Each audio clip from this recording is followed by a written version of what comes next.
안녕하세요. 평소 사연을 들으며 함께 욕을 하는 것으로 스트레스를 풀고 있는 애청자입니다. 제게는 철딱서니가 없어도 너무 없던 시누이가 하나 있었는데요. 그 시누이의 일이라면 눈먼 장님이 되어버리는 심오한 남편은 덤이었고요. 도대체 얼마나 눈이 멀어버렸으면 자식까지 있는 제가 이혼을 했을까요? 그 기가 막힌 사연 한번 말씀드려 볼게요.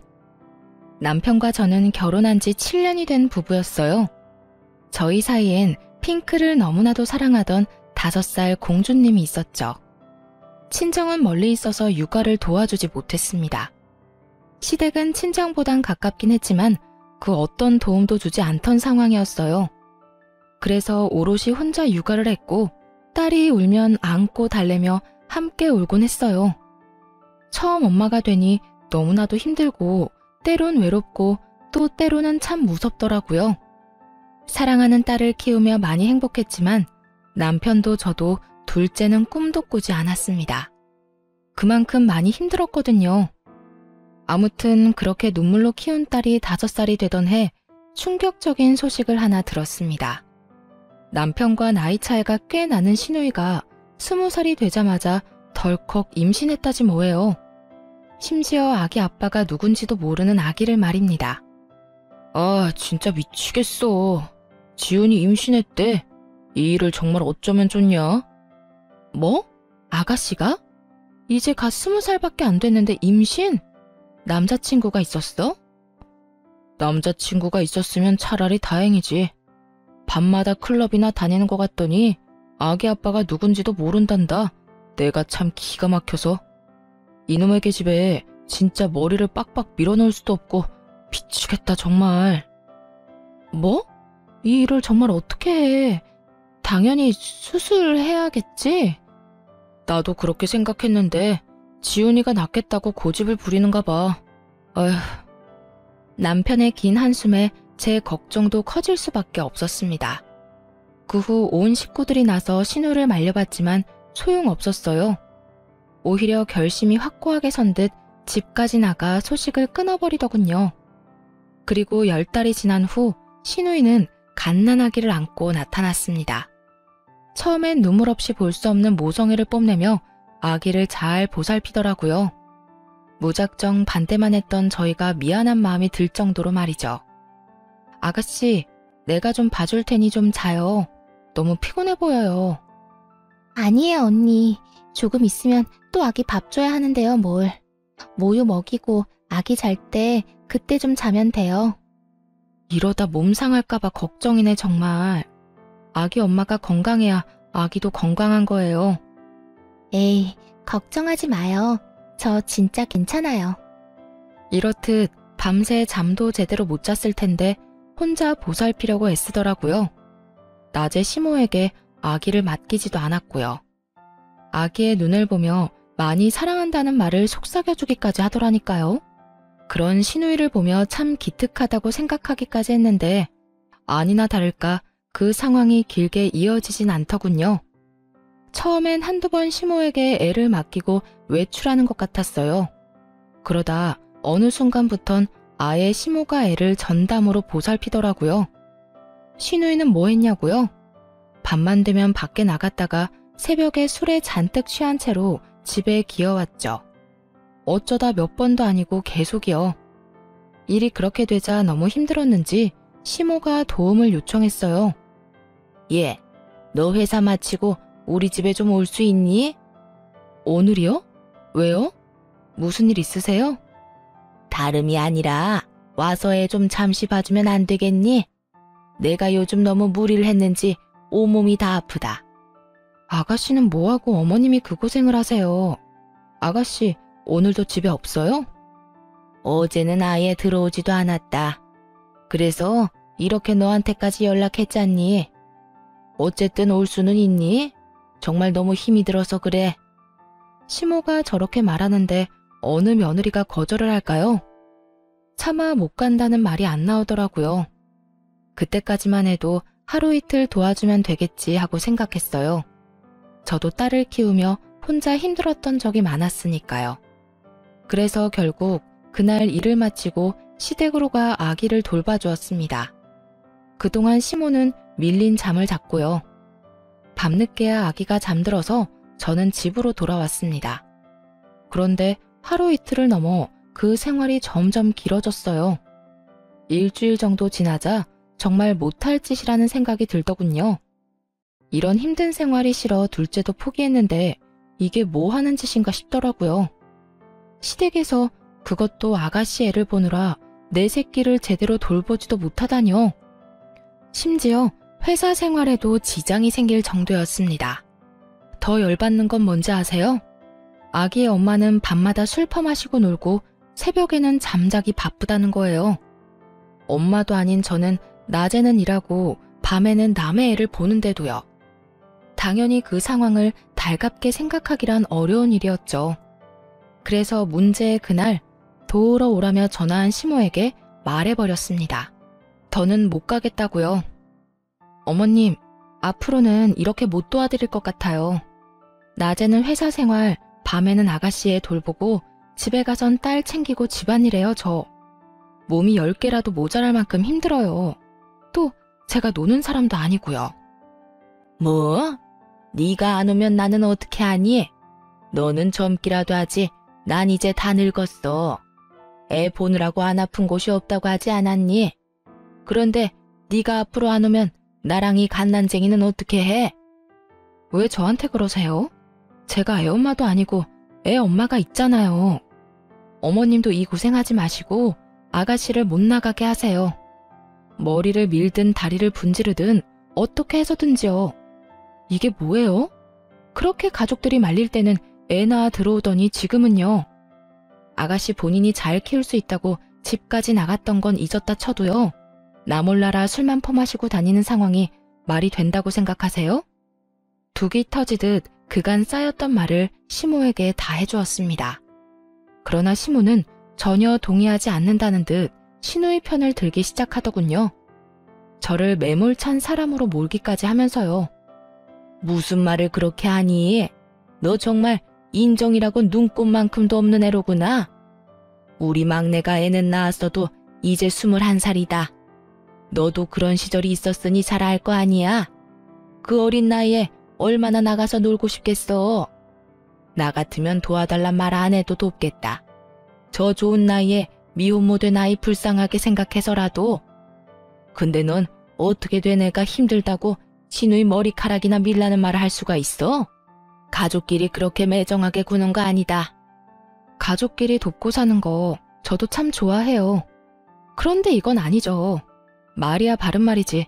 제가 어머님한테 울면서 전화했을 때 뭐라고 하셨어요? 우리 딸 키우느라 너무 힘들어서 겨우 전화했을 때 뭐라고 하셨냐고요.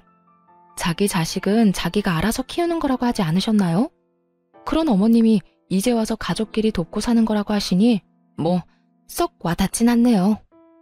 그땐 그때고 지금은 상황이 전혀 다르지 않니? 너는 남편이 있었지만 우리 막내는 혼자이지 않니? 어린애가 남편도 없이 출산하고 얼마나 우울했겠어. 저렇게라도 풀어야 할 거 아니야. 우울한 마음 푸는 거 좋죠.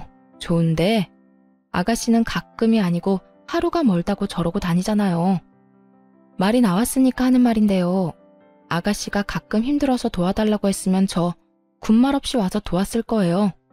저렇게 정신 못 차리고 놀러 다니는 게 아니라 애를 잘 돌보면서 부탁했다면요. 그런데 지금 엄마는 놀러 다니고 엄한 사람이 고생이란 고생은 다 하지 않나요? 전 이런 상황에 끼고 싶진 않네요.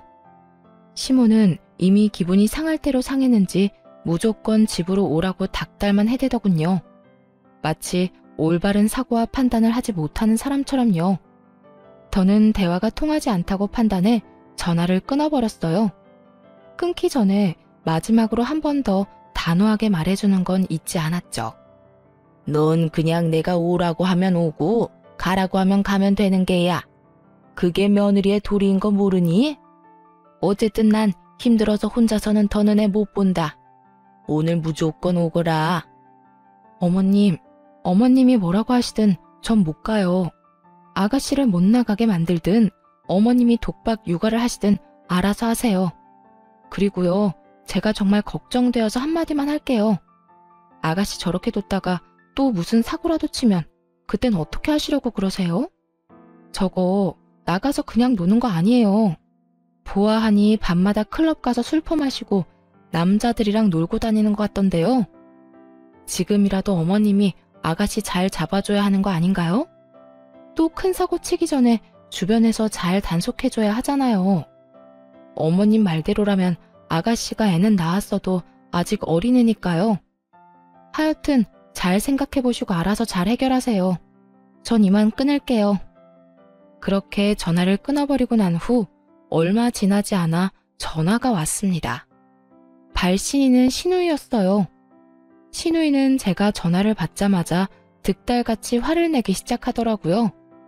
앞뒤 말 다 생략하고 본인 말만 하는 건 모녀가 똑같았어요. 언니, 정말 이럴 거예요? 나 지금 언니 때문에 중요한 파티도 못 가게 생겼다고요. 오늘은 정말 중요한 날이니까 힘이 들든 말든 당장 와서 아기 좀 봐줘요. 정말이지 잘도 짓거려대더군요. 생각이란 게 손톱만큼이라도 있었으면 그런 말 할 수 없었을 텐데요. 얼마나 당당한지 제가 마치 그 아기의 보모라도 된 기분이 들더군요. 아가씨, 나한테 시간 맡겨놨어요? 아니면 나한테 돈 주면서 애 봐달라고 예약이라도 했어요? 이것도 저것도 아닌데 뭐가 이렇게 뻔뻔해요? 잘 들어요, 아가씨. 난 아가씨 애를 봐줄 의무도 그 책임도 없어요. 그러니까 파티에 가고 싶으면 애를 업고 가든지 해요. 그럴 상황이 안 되면 집에서 곱게 애나 보고 있어요. 뭐라고요? 클럽에 어떻게 애를 데리고 가요? 그리고 뭐? 의무? 책임이라고 했어요? 가족끼리 서로 돕고 살아야 하는 건 의무이고 책임 아닌가요? 오빠하고 결혼했으니 언니는 이제 우리 가족이잖아요. 그러니까 당연히 날 도와야죠. 난 분명히 말했어요. 오늘 열리는 파티 너무 가고 싶어서 오랫동안 공들였던 파티예요. 난 무슨 일 있어도 가야 하니까 언니가 여기 와서 우리 애 봐줘요, 당장. 혹시 그거 아시나요? 너무 화가 나면 온몸에 힘이 들어가서 눈알이 튀어나갈 것 같다는 사실을요. 신우이의 말을 듣고 있는데 정말 눈알이 튀어나가는 줄 알았어요. 그래서 지지 않고 신우이에게 고함을 질러버렸습니다. 제발 정신 좀 차리세요. 내 애도 아니고 아가씨 애라고요. 이렇게 무책임하게 굴려고 몰래 숨어서 애 낳아온 거예요? 클럽이나 다니고 남자랑 어울려 놀면서 애 방치하려고요? 그러려고 몰래 숨어서 낳아온 건 아닐 거 아니에요. 그 파티가 그렇게 중요하면 아가씨 엄마한테나 애 맡기고 나가세요. 나한테 이러지 말고. 제발 정신 좀 차려요. 엄마는 힘들어서 못 봐준다고 누워버렸는데 어떻게 애를 맡겨요? 그러다 우리 애 잘못되면 언니가 책임질 거예요? 그 책임을 왜 내가 지나요? 그렇게 걱정되면 나가지 말고 애를 보면 되잖아요. 또 이상한 말로 괜한 사람 화 돋우지 말고 아가씨 애는 아가씨가 돌봐요. 그렇게 신우이의 전화도 끊어버렸습니다. 그 후로 오는 전화는 싹 다 무시해버렸어요. 개념은 쓰레기통에 버린 시모와 신우이가 번갈아가며 연락해댔지만요. 전화를 받아봤자 들을 말은 뻔했고 괜히 입 아프게 더 말하고 싶지도 않았어요. 그리고 괜히 말을 섞어 헛된 희망을 품게 하고 싶지도 않았고요. 그렇게 계속해서 그들을 무시하던 어느 날이었습니다. 퇴근 시간이 지났는데도 남편이 돌아오지 않아 전화를 걸며 기다리고 있었어요. 그날따라 아무리 연락을 해도 전화를 받지 않더라고요. 다른 건 몰라도 전화 하나는 잘 받는 남편인데 걱정이 커지고 있던 때였죠. 늦어도 7시면 집으로 돌아오던 남편이 9시가 넘어서야 집으로 돌아오긴 했는데요. 혼자가 아니더군요. 네, 그렇습니다. 다들 예상하셨듯 남편은 품에 자기 조카를 안고서 집으로 들어왔습니다. 양손에는 가득 아기용품을 들고요. 뭐야 당신? 왜 애를 우리 집으로 데리고 와? 그게 엄마한테서 연락이 왔는데 막내가 또 집을 나가버렸다네. 그럼 이 애는 어떡해? 하는 수 없이 내가 데리고 왔지. 들어보니 시모가 잠시 한눈을 파는 사이에 신우이가 또 밖으로 나갔다는 거예요. 저는 연락을 받지 않으니 시모가 남편에게 전화를 했던 것이고요. 시모의 연락을 받고 시댁에 간 남편은 도저히 그냥 올 수가 없었다고 하더라고요. 여기저기 안 아픈 곳이 없다고 곡소리를 내는 엄마를 두고 어쩌겠냐면서요. 참나, 그래서 애를 데리고 왔대요. 그렇다고 애를 데리고 오면 어떻게 해? 그 애는 누가 보는데? 당신이 혼자 볼 수나 있어? 그러면 어떻게 해? 엄마는 계속 여기저기 아프다고 하고 애는 엄마 소리에 맞춰서 우는데. 아니, 내가 보니까 말이야. 우리 엄마 너무 힘들었는지 이 어린애가 우는데 제대로 안아주지도 못하더라고. 남편은 오로지 힘들어하는 시모만 생각하며 그 입장을 대변했습니다. 그 모습을 보고는 폭발해버려 남편에게 속에 맺힌 말을 쏟아내버렸어요. 당신 잊었어? 우리가 둘째는 생각도 안 한 이유. 나 우리 딸이 저 애만 할 때 울면 같이 울었어. 너무 힘들고 무기력해서. 내가 그렇게 힘들 때 당신은 당신대로 회사 일 바쁘다고 안 도와줬잖아. 또 시댁은 이런저런 이유 대면서 애 한 번 봐주신 적도 없었으면서. 그래놓고 나한테 내 새끼도 아니고 아가씨 아기를 돌보란 말이야? 심지어 아가씨가 아파서도 아니고 밖으로 싸돌아다니면서 술 먹고 노는데? 아니, 엄마가 자기 자식 내팽개치는 게 말이나 돼? 왜 내가 아가씨 마음 편하게 놀라고 애까지 봐줘야 하냐고. 당신도 알다시피 막내가 아직 어리잖아. 애가 애를 낳았는데 육아를 제대로 할 수나 있겠어? 당신 말대로 당신도 그렇게 힘들어했는데 우리 막내는 오죽하겠냐고. 육아는 힘들고 나가서 놀고 싶을 텐데. 그러니까 우리가 조금만 도와주자. 우린 한번 해봤으니까 막내보단 나을 거 아니야. 이젠 정말 어이가 없어 헛웃음이 다 나더라고요. 시모와 남편이 아주 똑같은 말을 하더라니까요. 거기에다 당당하게 우리라고 하는 것도 거슬렸어요. 그래서 선을 정확하게 그어주기로 했습니다.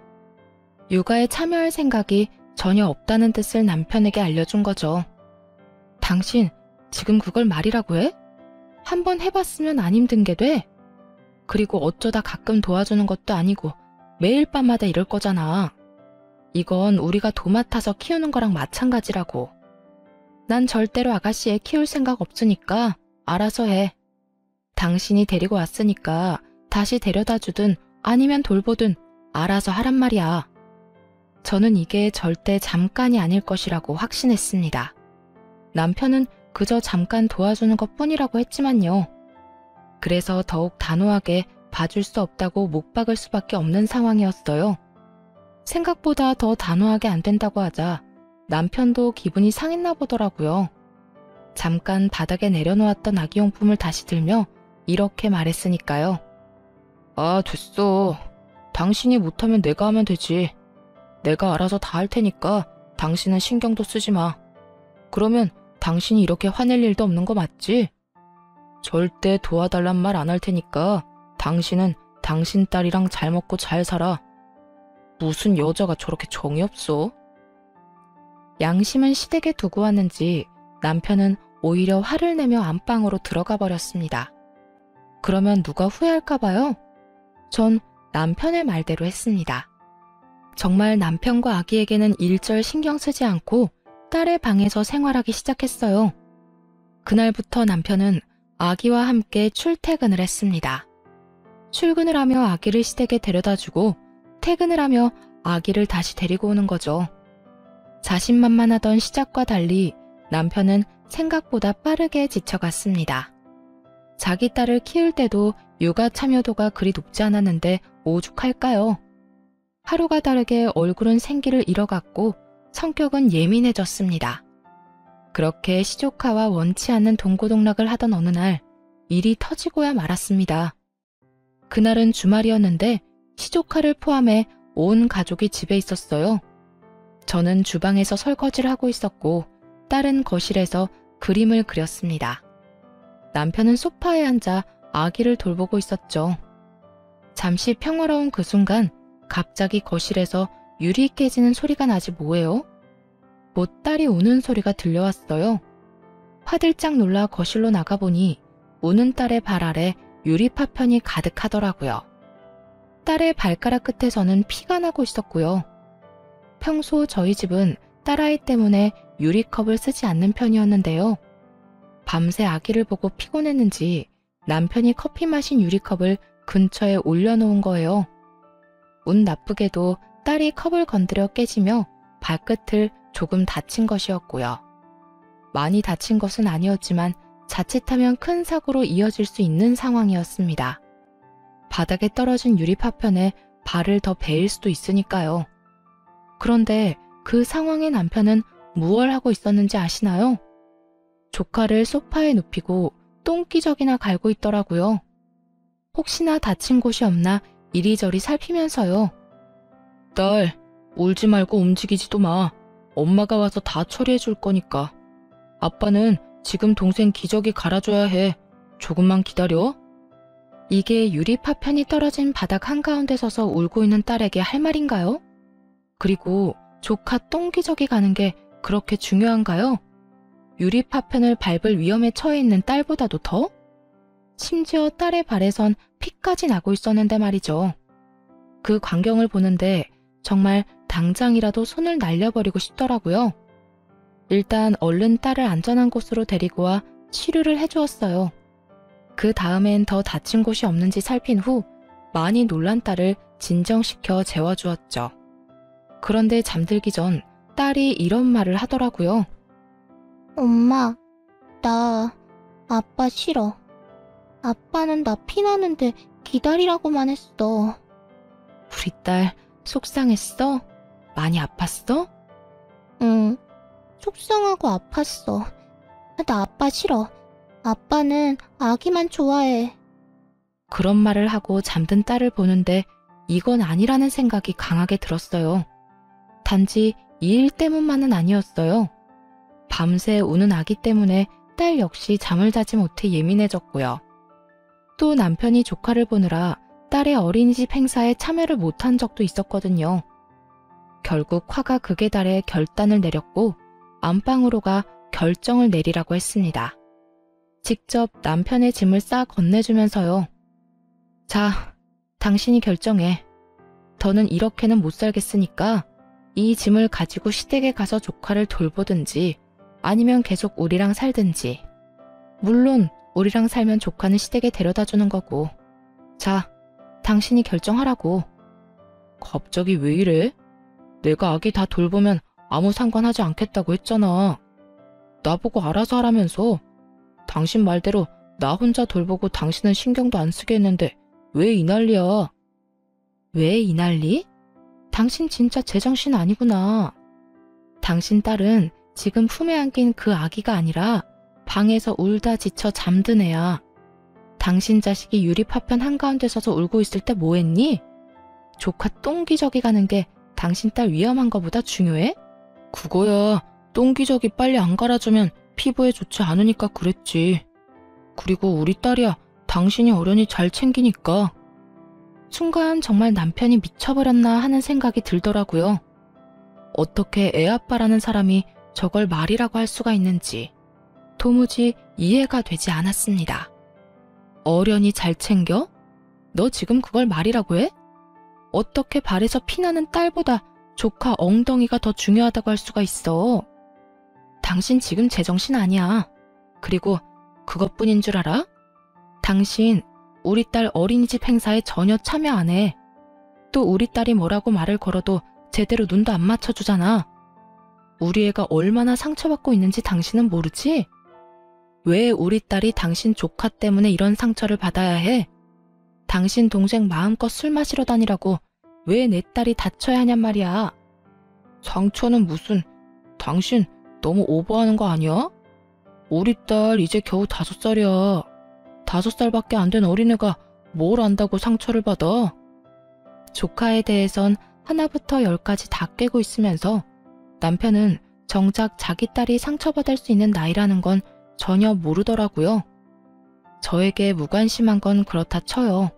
이제는 하다하다 딸에게까지 냉담한 남편을 보는데 도저히 참을 수가 없었습니다. 5살이나 됐으니까 상처를 받지. 5살이니까 이 상황이 더욱 이해가 안 되는 거라고. 아, 됐고 당신이 결정해. 어떻게 할 거야? 난 더는 이렇게 못 산다고 분명히 말했어. 결국 고함을 질러버렸습니다. 남편은 더는 듣고 싶지도 않다는 듯 귀를 틀어막으며 이렇게 말하더라고요. 그래, 알겠어. 내가 그냥 짐 싸들고 나가면 될 거 아니야? 그러니까 당신은 나랑 우리 딸보다 그 애가 더 중요하다 이 말이네? 중요한 게 아니라 애가 불쌍하잖아. 그리고 애만 덜렁 보내면 우리 막내랑 엄마는 또 어떻게 하라고? 애 엄마가 있는데 왜 삼촌이 나서서 이 난리야. 아, 됐어. 나도 당신 필요 없으니까 가려거든 당장 나가. 더는 꼴도 보기 싫으니까 나가라고. 남편은 더 말할 것도 없다는 듯 짐을 챙겨 그대로 나가버렸습니다. 그 순간까지도 딸은 괜찮냐고 걱정도 한마디 안 했어요. 그런 남편의 모습에 오만 정이 떨어지더라고요. 그때 우리 가정에 어떤 미래가 있나 진지하게 생각해봤던 것 같아요. 그려지는 미래에는 안타깝게도 절망뿐이더라고요. 딸의 미래를 생각하면 남편을 잘 구슬려서 살아야 한다 싶다가도 남편을 보면 가정엔 관심도 없는 아빠가 있어봤자 뭐 하나 싶었습니다. 지금도 저딴 식으로 구는데 조카가 커지면 또 어떻겠어요? 더 큰 도움이 필요할 때마다 남편이 어떻게 행동할지는 불보듯 뻔한 일이었죠. 그렇다고 해서 시누이가 정신을 차릴 것 같지는 않았고 시모 역시 중간 역할을 똑바로 해줄 거란 기대는 전혀 없는 상황이었습니다. 그렇게 남편과의 이혼을 진지하게 고민하고 있던 때였어요. 시모가 전화를 하더라고요. 너 집안의 가장을 그런 식으로 내쫓는 거 아니다. 들어보니 네 딸이 그렇게 크게 다친 것도 아니던데. 고작 그런 걸 가지고 이렇게 남편을 쫓아낸다는 게 말이나 되니? 말은 바로 하세요. 제가 쫓아낸 게 아니라 남편 스스로 나간 거고요. 그리고 오늘 일어난 일 하나 가지고 이혼하자고 한 줄 아세요? 남편이 자기 조카만 돌본다고 자식이랑 마누라는 나 몰라라 하면서 살았다고요. 어머님 말대로 한 집안의 가장이라는 사람이요. 가족끼리 돕고 살다 보면 그럴 수도 있는 거지. 넌 하여튼 애 엄마가 어떻게 그렇게까지 매정할 수가 있니? 매정? 지금 매정이라고 했어요? 제가 매정한 거면 이 아가씨는 인간도 아니겠네요. 뭐야? 너 지금 내 딸한테 인간도 아니라고 했니? 그렇잖아요. 이까진 일로 매정하다는 말을 듣는 거면요. 자기 배 아파서 낳은 자식 나 몰라라 하고 밖으로 놔두는 아가씨는요. 그럼 인간도 아닌 거 아닌가요? 아니, 짐승만도 못한 거네요. 짐승들도요. 자기가 낳은 새끼는 지극정성으로 돌봐준다고요. 시모는 할 말이 없었는지 기가 막힌다는 듯 혀를 찼습니다. 그리고 으름장을 놓기 시작하더군요. 말하는 거 하고는 하여튼 남편 필요 없다고 쫓아낸 사람은 너니까 나중에 후회 말아라. 또 아쉽다고 내 아들 찾지나 말고 우린 우리끼리 잘 살 테니 넌 너대로 네 딸이랑 잘 살라는 말이야. 시모의 말을 듣고 있는데 비로소 결심이 서더라고요. 이 정신 나간 집안이랑 연을 끊어야 한다. 그래야 나와 내 딸이 제대로 살 수 있다. 제가 원하는 바네요. 사리분별 못하고 오로지 엄마랑 동생만 챙기는 남편, 저도 필요 없어요. 아들이나 잘 데리고 사세요. 누군 그딴 남편 필요해서 같이 산 줄 아세요? 지금까지 전혀 도움도 되지도 않았고 앞으로도 도움될 일 없을 것 같거든요. 나중에 아들 좀 데리고 가란 전화나 하지 마세요. 그대로 전화를 끊어버리고 하나둘씩 이혼 준비를 하기 시작했습니다. 그런데 딸과 행복하게 지내는 와중 시누이에게 전화가 왔습니다. 당장 병원으로 오라고요. 새벽녘에 갑자기 전후 사정 설명도 없었습니다. 그저 다급한 목소리로 병원으로 오라고 하곤 끊겨버린 전화에 많이 놀랐죠. 결국 가까이 살던 친한 언니에게 딸을 맡기고 병원으로 갔어요. 그리고 도착해서야 시조카가 열이 심하게 나 병원에 왔다는 걸 알게 되었어요. 병원으로 오는 내내 최악의 상황도 상상했던 터라 놀란 가슴을 진정시켰죠. 그런데 시누이가 다가오더니 다짜고짜 손을 올리는 것이 아니겠어요? 화가 많이 난 듯한 신우이가 씩씩거리며 뭐라 했는 줄 아세요? 정말 가관이었어요. 이제 속이 편해요? 내 아들이 저렇게 아프니까 속이 편하냐고. 이게 다 너 때문이야. 네가 잘 돌봐주기만 했어도 저렇게 아플 일은 없었을 거라고. 신우이는 자기 아들이 감기에 걸려 열이 나는 것까지 제 탓으로 돌렸습니다. 그런 신우이에게 제가 받은 그대로 돌려주며 말했어요. 야, 이게 왜 다 내 탓이야? 내가 웬만하면 네 인생이 불쌍해서 참아보려고 했는데 말이야. 보자 하니까 이게 선을 넘네. 네가 덜컥 임신까지 하고 책임지지도 못하면서 애를 낳아서 이렇게 된 거잖아. 게다가 제대로 돌보지도 않았으면서 뭐? 잘못은 하나부터 열까지 자기가 다 해놓고 어디서 책임전가야? 지금 상황이 어떤 줄이나 알아? 너 하나 때문에 나랑 네 오빠 이혼하게 생겼어. 알고 있냐고. 고함을 지르며 현실을 말해줬지만 신우이는 들리지도 않는 사람 같았어요. 그저 자기의 붉어진 뺨을 어루만지며 왜 때리냐고 소리만 지르더라고요. 지금 나 때렸니? 네가 뭔데 나한테 이딴 짓을 해. 네가 뭔데? 너는 때려도 되고 난 하면 안 돼? 이딴 취급을 받고 싶지 않았으면 네가 똑바로 살았어야지. 행동은 개차반으로 해놓고 대우는 또 기빈 대우를 받고 싶어? 야, 그건 도둑년 신보야. 하긴 밤낮으로 남자랑 논다고 정신이 나갔는데 예의 도리를 알기나 하겠니? 딱 한마디만 더 할게. 네 아들이 저렇게 아픈 건 나 때문이 아니고 너 때문이야. 네가 아들은 나 몰라라 하고 밖으로 나다녀서 그런 거라고. 그러니까 누굴 탓하지 말고 정신 나간 네 탓을 해. 알겠어? 그렇게 신우이와 제가 언성을 높이고 싸우니 남편이 득달같이 다가왔습니다. 혹시나 했지만 역시나 신우이 편을 들고 나서더군요. 그 모습을 보는데 이혼은 정말 탁월한 결정이었다 싶었어요. 당신 지금 내 동생 때렸어? 당신이 뭔데 내 동생한테 손을 대? 미쳤어? 제정신 아니지? 제정신 아닌 사람이 누군데 이 난리야. 그리고 내가 먼저 맞는 건 못 봤니? 한참 어린 신우이가 때리는데 맞고만 있어야 정상인 거야? 내가 진짜 어이가 없어서. 편을 들려거든 상황에 맞게 전후사정 똑바로 알고 해 이 얼빠진 놈아. 막내가 철이 없어 그런 짓을 했다고 쳐. 그래도 당신까지 똑같이 굴면 안 되지. 말로 했어도 됐잖아. 말로 해서 알아들어야 말로 하지. 그리고 당신 동생은 입이 없어? 말을 못해? 먼저 손 나간 사람은 따로 있는데 왜 엄한 나한테 이 난리야. 하긴 당신이 그 모양이니 지금 그 꼴이겠지.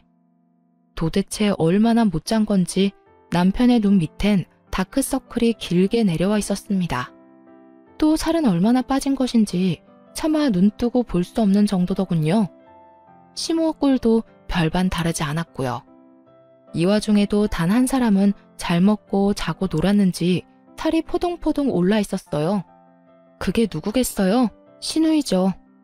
누가 아기 엄마인지 맨눈으로 봐선 전혀 알 수 없는 상황이었어요. 남편 역시 자신의 몰골이 말이 아니라는 걸 아는지 헛기침만 해댔습니다. 이제는 그런 남편의 꼴을 보는 것조차 싫어지더군요. 됐어.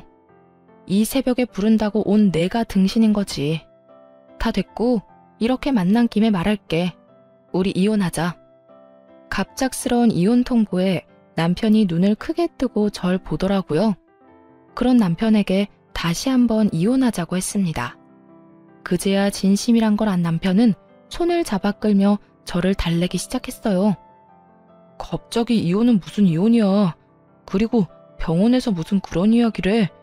지금 당신 화난 거 알겠는데 그래도 이혼은 아니지. 일단 흥분 좀 가라앉히고 나중에 조용하게 다시 이야기하자. 일단 나와봐. 흥분? 이혼하자는 말이 홧김에 그냥 뱉은 걸로 들려? 당신 날 그렇게도 몰라? 나 지금 그냥 하는 말 아니고 그 어느 때보다 진심이야. 그러니까 이거 놔. 그러지 말고 나가서 조용하게 이야기 좀 하자. 나가서 나랑 이야기하다 보면 생각이 바뀔 거야. 남편은 계속해서 저를 붙잡으며 어떻게 해서든 달래려고 애썼습니다.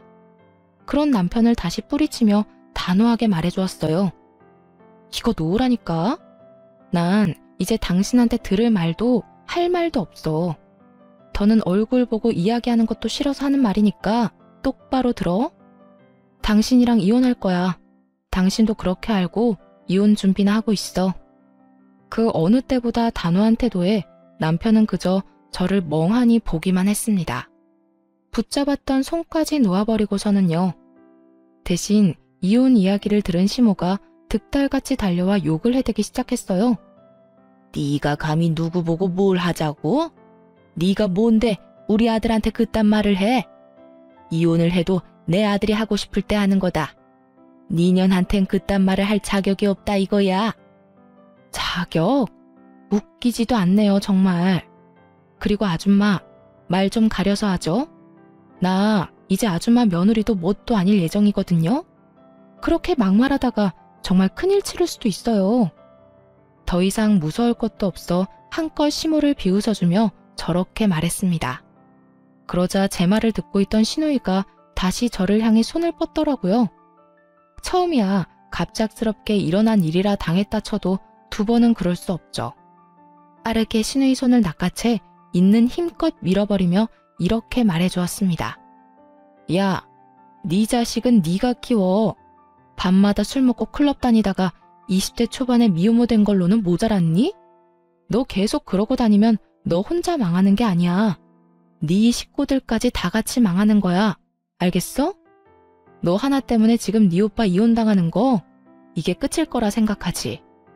이게 시작이야. 앞으로도 네가 정신 못 차리고 그 모양 그 꼴로 살면 이제 네 집안 망하는 거 시간 문제라고. 그간의 정을 생각해서 하는 말이니까 잘 새겨들어. 이렇게 말하니 바닥에 고꾸라져 있던 시누이가 눈을 뒤집고 고함을 질렀습니다. 너 지금 말 다 했어?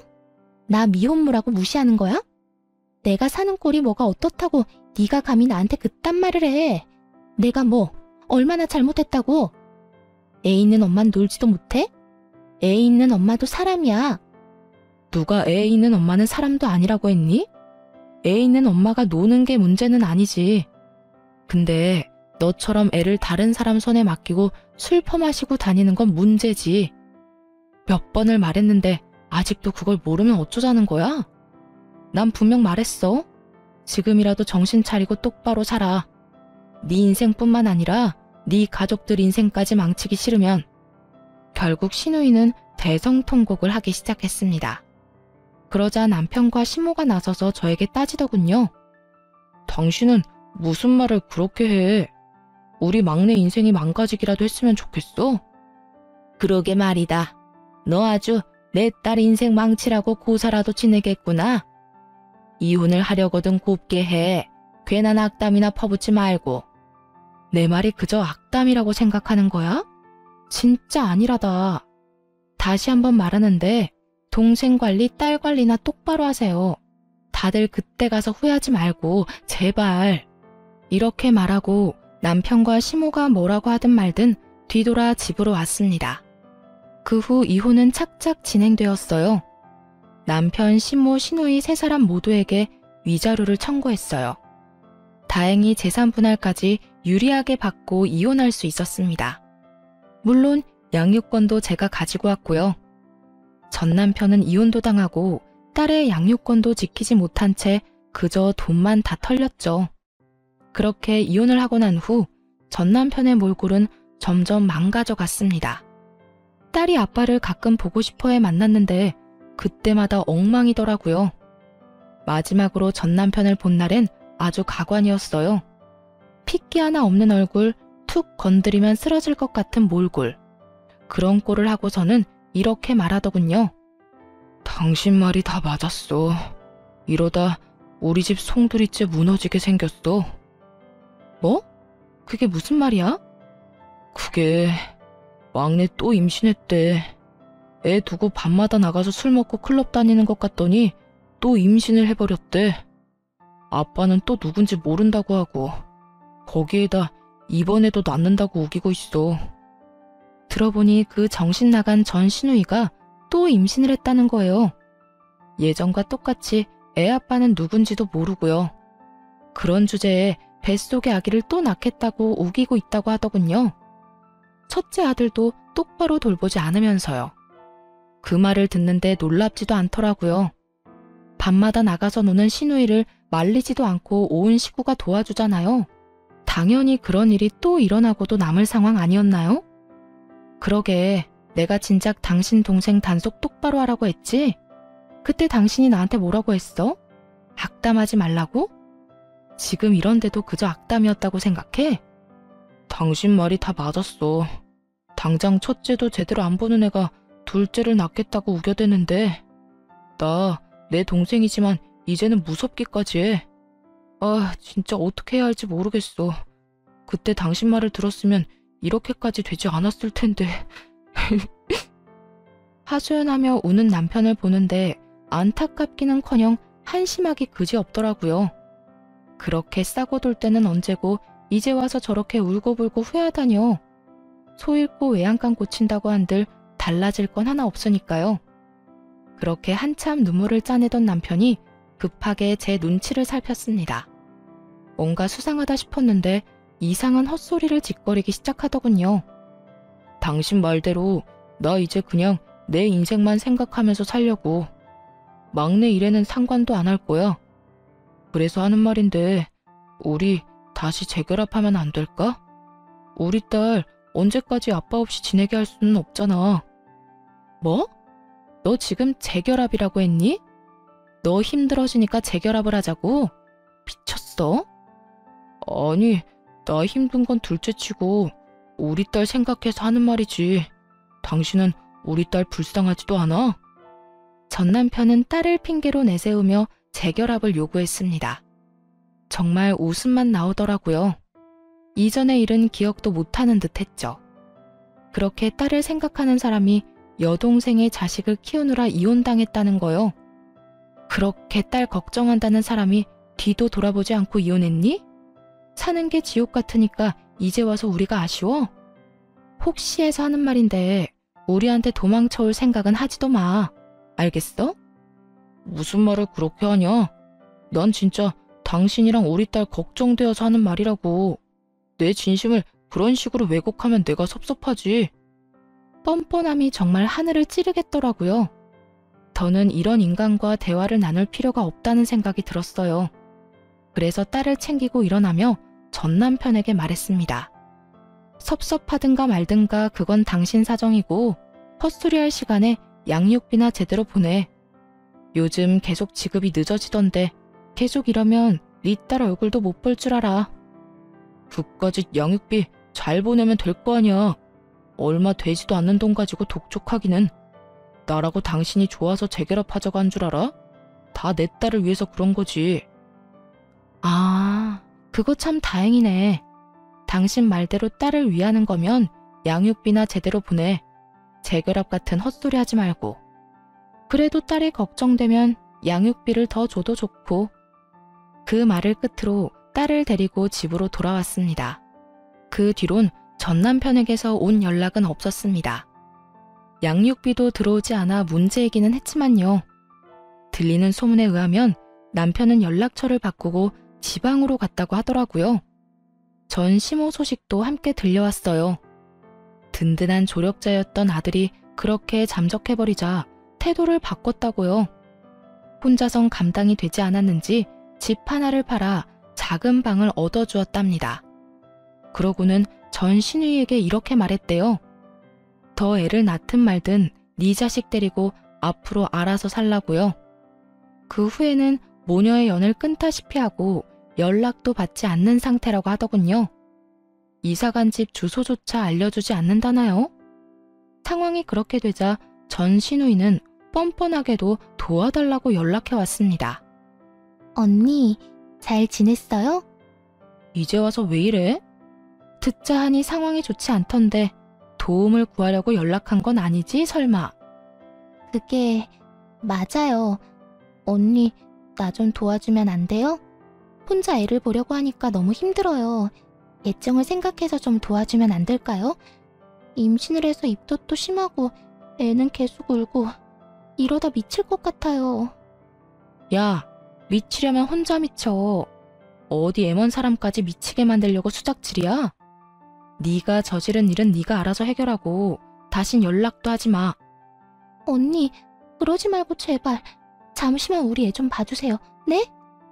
너 같으면 네 애를 봐주고 싶겠어?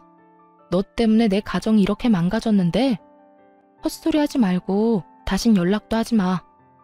전화를 끊기 전 입에 담기 힘든 험한 말을 한 바가지 해줬어요. 차마 사연엔 다 쓰지 못했지만요. 그 뒤론 연락도 하지 못하게 차단을 해버렸고요.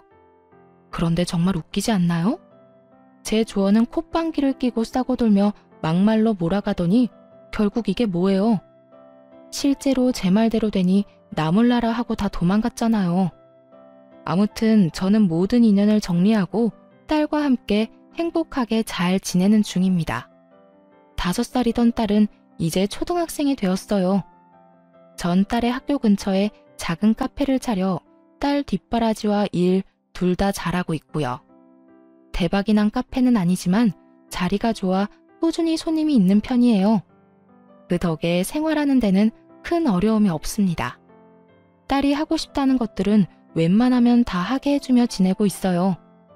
지금 가장 만족스러운 점은 단연 혼자서도 딸을 잘 케어할 수 있다는 점이에요. 딸에게 무슨 일이 생기면 언제든 가게 문을 잠시 닫고 갈 수 있으니까요. 싱글맘인 저에겐 카페는 더없이 좋은 직장이죠. 물론 딸이 가끔 아빠 이야기를 꺼내긴 합니다. 하지만 보고 싶거나 그리운 마음은 아니라고 하더라고요. 그런 말을 들을 때면 마음이 찢어지게 아프긴 하지만 아파하는 만큼 더 사랑으로 보살피려고 합니다. 그러면 딸의 외로움과 아픔도 옅어지는 날이 오겠죠? 앞으로도 지금처럼 딸과 함께 잘 살아가 보려고요. 이로써 저의 긴 사연도 끝이 났네요.